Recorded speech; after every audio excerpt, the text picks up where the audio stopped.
Chapter 1 Ultimatum. She isn't ready for this. She doesn't understand what she's giving up. And I'm running out of time. Like most evenings lately, I was pacing around the house, thinking about everything I didn't want to think about while waiting for my Charlie-approved visiting hours to start. Aggravated, I tried to focus on Bella and what she would be doing right now, in hopes that it would momentarily ease my anxiety. I pictured her cooking for Charlie, discussing their day, taking care of her homework, worrying about Jacob. Great. I managed one moment of reprieve from fearing for her mortality, and where do my thoughts go? Werewolves. My mind was once again entirely incapable of just letting it go. They weren't even on speaking terms. He'd made no attempt to contact or see her. Why couldn't we all just forget about the dog and get back to the way things were? It had actually amazed me how, at least for the most part, in the weeks since Italy our lives had returned to normal. Well, normal for us. Aside from Bella's preoccupation with wanting to make sure Jacob was okay, she seemed more or less the same as before I'd left, before I'd made the worst mistake of my very long life. If I was being honest with myself, I still hadn't fully accepted Bella's forgiveness, though she gave it willingly and completely. I knew she downplayed how much I had hurt her when I left, assuring me on almost a daily basis that it didn't matter because we were together now. She trusted me, with her heart, with her very life, yet I couldn't make myself believe in this one thing. Perhaps it was because I was endlessly reminded of how terrible it really had been for her, while Bella's ever-silent mind was able to shield me from the reality of what I did. I was constantly assaulted from all other sides. The week I had returned to school, every one of Bella's friends' thoughts were acid, and very directly pointed at me. There were varying degrees of hatred, depending on the person's relationship to Bella, but one thing was constant among each of them. I had caused Bella more pain than any human should have to suffer, and in truth, they didn't know the half of it. While the entire population of Forks seemed to have witnessed her breakdown, only myself and my family knew what she had really gone through to rescue me. I thought I knew what fear was, but nothing could have prepared me for the sight of my Bella, fragile and breakable, standing before the most powerful and deadly of all vampires. I had never known true terror until I listened to the minds of the Volturi contemplate ways to destroy the person I loved more than anything else in the world. The night Bella and I had returned from Italy was both the best and the worst of my existence. I was grateful beyond anything I had ever felt that the stars had finally aligned for us, and we had miraculously been released from the Volturi's hold and allowed to return home. Of course, the only reason Bella's overly extensive vampire knowledge had been forgiven was Alice's assurance that Bella would soon be one of us, and Bella's enthusiasm and determination of this outcome was precisely the thing that now had me pacing around the living room. "You need to stop trying to make her decisions for her." Carlyle's voice brought me abruptly from my thoughts. I looked up at him skeptically and shook my head. I really wasn't up for another argument. Carlyle had been more than a little persistent since Bella's little voting escapade the night we'd returned. It was hard to shake the feeling of betrayal, as every member of my family, with the exception of Rosalie, had sat around a table and agreed with Bella's decision to end her human life, and you know things are bad when the only one not against you is Rosalie. "If the time comes, and Bella still wants me to change her, you know I'm going to keep my word," he said solemnly. "I know," I said through gritted teeth. "I don't want this to be a point of animosity between us, Edward." "How can it not be? You know I don't agree with her choice, and yet you'll still go through with it."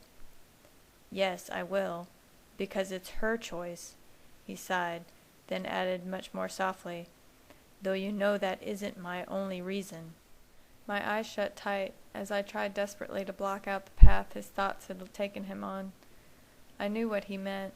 Why did he have to paint the picture so clearly for me? Carlyle had realized long ago, long before Italy, that I could not live without Bella. The night of the vote, after Bella had gone home, he tried to appease my anger at him by explaining that while he loved Bella and truly desired for her to be a part of our family, The main reason he agreed to change her was because of me. He told me the agony he had felt waiting to find out whether or not I had been destroyed by the Velturae was something he wasn't willing to go through again. Whether consciously or not, any time Bella's mortality was brought up, his mind shuffled through all the ways her life could end, and he knew if something were to happen, I would finish what I had foolishly started once before, only this time Bella wouldn't be there to save me. "I have to go," I said abruptly, eager to have Bella at my side again. She always had a way of pushing my fears aside and focusing on the present, on us. "Are you coming back tonight?" he asked.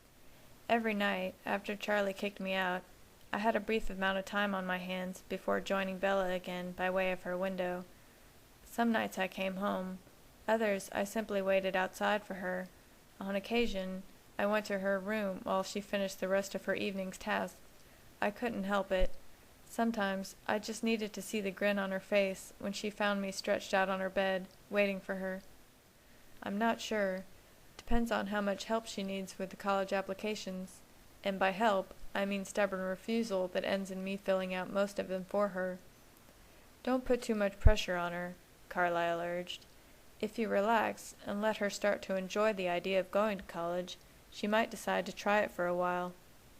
I smiled, glad that at the very least he wasn't quite as anxious as Bella was for her transformation. He also knew that at this point I wasn't really holding out hope for changing her mind. All I could really hope for was more time. When I arrived at Bella's house, I stopped at the door to listen. I probably should have felt guilty for all the times I had spent listening to her and Charlie's evening talks, but it was still so hard for me not being able to hear her mind. I found myself taking every opportunity to learn her better. Tonight they were talking about college. Charlie was proud and excited that she had received her first acceptance, but less than thrilled about how far away it was. Although I had never given any indication that I was planning to leave the state for college, a part of him assumed the two of us were planning to run away together, and he was blaming me for her eagerness to leave Forks behind. If only I could tell him that it was this instance I was entirely on his side. I wanted Bella to stay close to Charlie. It was the tie I knew she was having the hardest time thinking about breaking, and I had been lying to myself if I didn't admit I was planning on using that to buy myself more time. "I was just wondering what Edward's plans are for next year," Charlie asked nervously. Bella shuddered, and I recognized my cue. I knocked with a small smirk on my face, already anticipating her relieved expression as I heard her calling, "Coming!" "Go away," Charlie muttered, and I stifled a laugh. Bella opened the door and smiled her most radiant smile at me. If my heart was still beating, it would have been pounding as I watched her eyes travel across my face and eventually lock gazes with mine. I heard her breath start and stop, and I quirked an eyebrow at the strange expression that had momentarily taken hold of her. Whatever it was, it passed as quickly as it had come, and she laced her soft, delicate fingers with mine, making me feel like I was coming home. "Hey," she said softly, smiling at me lazily. I lifted our hands up, twined together, with the intention of kissing her hand, but was supremely aware of Charlie's glare in my general direction. Instead, I let my hand graze against her cheek, relishing in the warmth her skin always provided me. "How was your afternoon?" I asked.